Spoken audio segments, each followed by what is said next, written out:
নওগাঁর বদলগাছিতে স্বর্ণালংকার এবং নগদ টাকা সহ পরকীয়া প্রেমিকের হাত ধরে পালিয়ে যাওয়ার অভিযোগ উঠেছে এক গৃহবধূর বিরুদ্ধে। অভিযোগ এই স্থানীয় সূত্রে জানা যায়, উপজেলার মথুরাপুর ইউপির লক্ষ্মীকুল গ্রামের আব্দুস কুদ্দুসের ছেলে সৌদি আরব প্রবাসী আব্দুর রশিদের সাথে বিয়ে হয় পার্শ্ববর্তী আক্কেলপুর উপজেলার সোনামুখী গ্রামের জিল্লুরের মেয়ে জেমি আক্তারের। বিয়ের পর ভালোই চলছিল তাদের সংসার জীবন। ঘরে তাদের 4 বছরের একটা সন্তানও আছে। বছরখানেক আগে আব্দুর রশিদ সৌদি আরবে পাড়ি জমায়। প্রবাসীর স্ত্রীর সাথে কয়েক মাস পূর্বে টিকটকে পরিচয় হয় বগুড়ার এক যুবকের। ফেসবুকে আলাপচারিতায় একটা সময় দুজনের মধ্যে প্রেমের সম্পর্ক গড়ে ওঠে। গত 23 তারিখে বাড়ির কাউকে কিছু না জানিয়ে নগদ 30,000 টাকা সহ বেশ কিছু স্বর্ণালংকার নিয়ে সকাল 8:30টায় পালিয়ে যায়। গৃহবধূর শ্বশুর শাশুড়ির দাবি, পরকীয়া প্রেমিকের সাথে তার ছেলের বউ পালিয়ে গেছে। এ ঘটনায় প্রবাসী আব্দুর রশিদের মা তাহেরা বিবি থানায় একটা অভিযোগ দেন।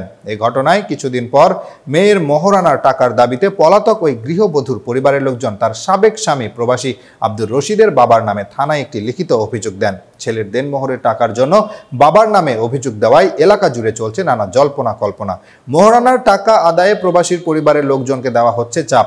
7 বছর সংসার করে খাওয়ার পর আমার ছেলে বিদেশ গেছে, আর 4 বছরকার বাচ্চা রেখে থুয়ে চলে গেছে। সে বাচ্চা খুব কান্নাকাটি করে।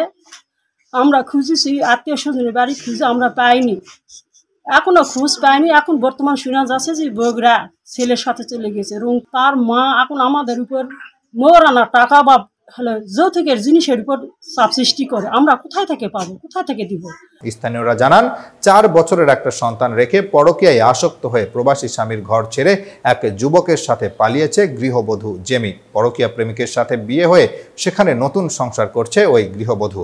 আর অন্যদিকে ওই গৃহবধূর মা তার মেয়ের মোহরানা টাকা সহ মেয়েকে দেওয়া যাবতীয় জিনিসপত্রের দাবিতে সাবেক জামাইয়ের বিরুদ্ধে নয় বরং বেআই এর বিরুদ্ধে থানায় অভিযোগ দিয়েছেন। বিষয়টি নিয়ে ওই গৃহবধূর মায়ের সাথে মুঠোফোনে যোগাযোগ করার চেষ্টা করা হলে ফোন বন্ধ পাওয়া যায়। এ বিষয়ে বদলগাছি থানার ভারপ্রাপ্ত কর্মকর্তা ওসি মাহবুবুর রহমান জানান, উভয় পক্ষ থানায় অভিযোগ করেছেন। তদন্ত সাপেক্ষে ব্যবস্থা গ্রহণ করা হবে।